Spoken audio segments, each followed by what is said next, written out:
Coach Johnson pretty much just told us one of the very first calls he made was when he saw your name enter the portal was to you. Just what was it about LSU and Coach Johnson that made you want to come play here? And just, I guess, how excited are you to get started? Numerous things, honestly. From the outside looking in, when I was at Carolina last year, LSU has a fantastic program, best fan base in the country. You know, I always rooted for LSU growing up. Definitely was my dream school growing up, and I didn't really expect the call, honestly. You know, like from the outside looking in, you could look at my stats and say, like, you know, dang, like they're getting guys in the transfer portal like Tommy White and Thatcher Hurd and, you know, Gage Jump, like all these top end guys, and then you get me out the portal, and then, you know, you might look at that sideways. But when I got the call, man, I was happy as I don't know what, you know, like. I mean, I tell people all the time this, and it's a true story. You ask my dad, I got the call and I teared up on the phone. I cried, man, because I never thought I had an opportunity to play a program like this. And the selling point really was just, you know, hitting development, right? And Coach Johnson told me, he talked to me and said that, look, we think you have the base pieces to be a really good hitter, and with our development, we can take you to the next level. And put my trust and faith in him and to get me better, and it's going well so far. He said you achieved good work and having a lot of success, I guess, early on. I guess what's changed or what kind of clicked for you? It's all mainly mechanical, using my lower body in my swing, and just trying to get more balls more in the air, in the gaps and everything, because the last 2 years of my college career, I've kind of been a ground ball hitter, slap guy, hit the ball the other way, and using more of my body to unlock more of my power and drive the ball more in the gaps. So. Just two of the things that Jay kind of talks about when he talks about you, the story that Glenn was talking about, he said, no, look, why don't you come tomorrow, you know, as far as like when you're on the phone with them, that he didn't want to wait for you, right? And then when you got here and went through fall ball, he was pretty confident in that you were going to be the starting shortstop. Like, what does that do for you? You're kind of underselling yourself, I mean, to us, but what does that do for you as far as elevating your confidence in your game? And it means the world to me, you know, to have probably the best coach in the country, in my opinion, have that much trust in you and have that much confidence in you. And, you know, and I think a lot of that is due to the work we put in, right? I've worked tirelessly with Chief, tirelessly with Coach Johnson to make sure these improvements are what they need to be. And, you know, and it's kind of, it started to come to fruition a little bit during the fall. Obviously, I'm not there yet completely. You know, we still have a long way to go. But I definitely say that it's been a great process, though, 100%. What kind of teammates, or which teammates have been making the transition from South Carolina to LSU pretty easy? Yeah. I'd say all of them, really. All the teammates have been exceptionally, you know, very, what's the word I'm trying to use? Very, let's say, making it easy for me to come on. And they're very open. Every teammate, you know, we have a standard, there's a standard here, you know, Hayden Travinsky, Alex Milazzo, make sure the standard is set and make sure we carry through with the standard. And that's really what's going to smooth transition, right? The two captains on the team, and them just making sure we all live up to the standard and we meet the standard every day.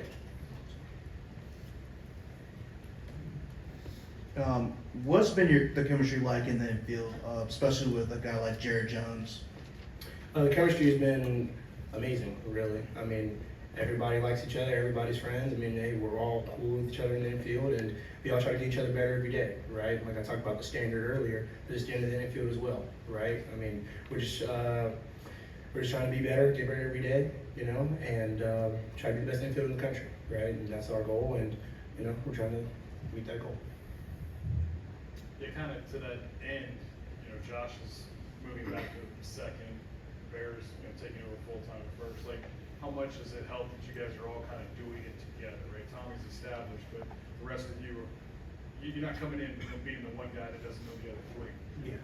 Oh, well, it's very crucial, right? I mean, especially with JP making the transition from outfield to second base. And the thing about the chemistry that we have is what makes the chemistry our chemistry is when somebody might not be as comfortable, or when somebody is like makes an error every once in a while, we pick them up, right? And we make it to where we build up their confidence enough to where they can, you know, play free on the field, right? And like I said, especially with JP, you know, I think he hadn't played second base since high school, and he's come out there like a natural this fall and starting in the spring. So our goal is just to make everybody as comfortable as possible and pick them up when they're down. So. Michael, long time no see. So, so on the infield with Josh in particular, what are some of, I guess, some strengths that he's had that he showcased at second base, and what are some things that you think could maybe use like extra refining just because, as you said, he's played there since high school? Well, JP, like the transition's been smooth for him. I mean, he's an athlete, really athletic, can make all the throws, all the arm angles, everything you need from an infielder in college baseball. And it was kind of shocking to me because I didn't know he had kind of the skills to do what he's doing now.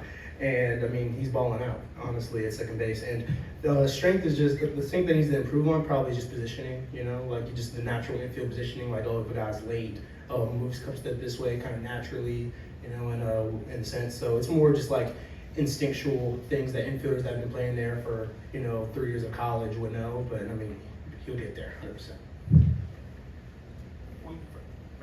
We've heard a lot from the guys about we're not defending, we're attacking. I'm curious from your perspective of coming in here, what have you noticed maybe about the standard in this building? Standard is extremely high. Coach Johnson, Hayden Travinsky, Alex Malazzo, they all set the standard. And standard, like I said, the standard is to attack, right? And attack meaning that we're not last year's team, right? And we're not trying to be them, right? We're trying to attack the season in a way that, you know, it's, I think, 55 regular season games, I think, 55 playoff games, right? And if we do that, then, hey, the goals that we set for ourselves, we think we'll meet them. So that's really what all it is.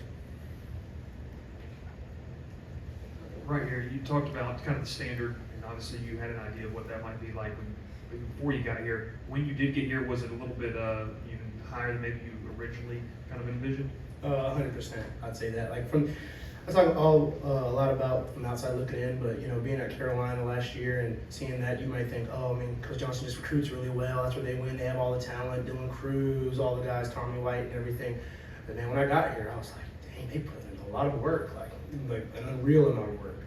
Like, I mean, our practice schedules are very defined, very detailed, and we put in uber amounts of work, man. Like it's insane. But yeah, definitely was an adjustment at first. You know, got to really hone in on the recovery part of it and everything. But Coach Johnson puts us in the best position to be successful, and we work hard to mirror that. So. Kind of sticking here in the back, kind of sticking here with the standard. You're watching two teams from the league make it to the top of the top. Obviously, LSU coming down on top. What were your thoughts during that time? Well, at that time, I was committed to LSU, so I was rooting for them very much in Omaha. And it was just cool, you know, like being able to say that I'm going to be at a program that won a national championship the year before. You know, not many people can say that, and well, very few people can say that, honestly. And I definitely was rooting for them in Omaha, obviously because of the timing of when I committed, but 100% rooting for them. You used to close games as a pitcher with South Carolina. Is there any sort of future with you on the mound anymore? I'll do whatever Coach Johnson wants me to do, but as of right now, I'd say that pitching probably isn't in the cards. We have a really deep pitching staff, and a lot of things would have to go wrong for me to go pitch on the mound. So hopefully that doesn't come through it. Yeah, Michael, what was your decision to leave South Carolina? Because it's always tough to leave a place where they have a good baseball program. What, you know, why leave there, and why has LSU always been your dream school? Well, the reason why I left South Carolina was I wanted the opportunity to play everyday shortstop at a winning program, and I wanted to just have a chance to be everyday shortstop, right? And I didn't believe I had a chance there at South Carolina at the time. You know, they have some really good players over there, Will Tibbett and those guys, and hit the portal, and LSU was the choice, so that's why I left South Carolina. But can you remind me what the second question was? Why was LSU your dream school? Why's it always been your dream school? Well, it's kind of childish, but I mean, I was playing NCAA football when I was younger, and I know it's childish to say the colors, but when I'm like 5, 6, 7 years old and I see, ooh, man, the Tigers look pretty cool, and those colors, you can ask my parents, man, like, I was like, dude, I want to go to LSU. Parents told me it was too far coming out of high school, but it was okay, and yeah, that's why I was my dream school.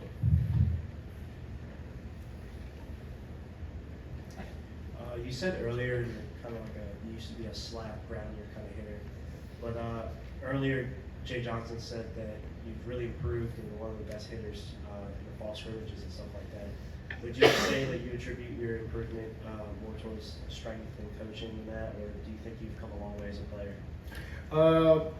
Definitely a lot of it is due to coaching, right? Like, I mean, I believe that Coach Wanaka and Coach Johnson are the best hitting coaches in the country.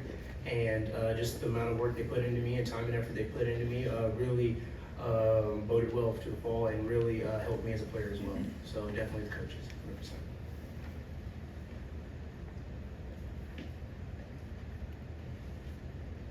Anyone else from Michael?